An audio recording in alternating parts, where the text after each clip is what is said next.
Hey friends, Kenyon here. Just wanted to take a moment to show off my Halloween build from this year. So it's this skull here that started off as more of a sculptural build, just trying to make it look as accurate as possible with the pieces I had lying around. This is what I came up with, but after some fidgeting, I was able to give it a bit of a function. Though it's not perfect because I don't have the Technic pieces that would be ideal.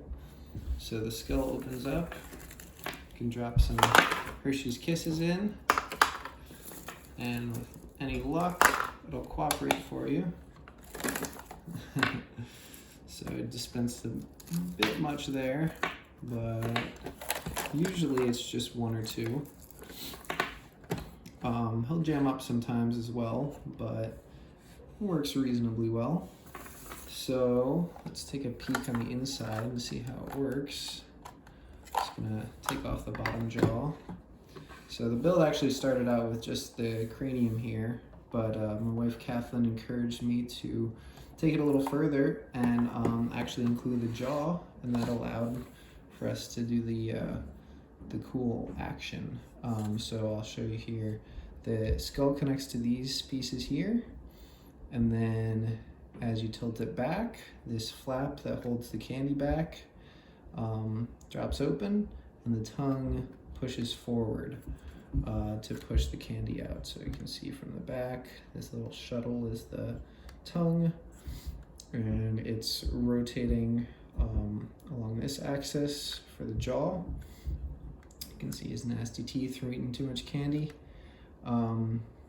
But yeah, there you go. Pretty simple mechanism. This piece is just resting loosely on top of this bar, and that bar is what gives it the action of dropping down as it swings upward, like that. So yeah, and then one other thing that's important to mention is, so I put this back on, a little bit fidgety. So the way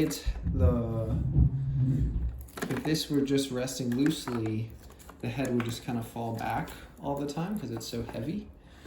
So I had to find a way to hold the actual head in place, and I came up with using his teeth. So none of the teeth actually touch each other except for these two right here. This green one and the upper actually lock together.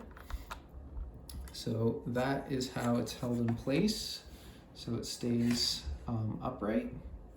And then you can just gently press back. Sometimes half of his face comes with it. But yeah, for the most part, it works pretty well with just that one stud connection holding the whole thing in place. But there you go. That's what I came up with this year.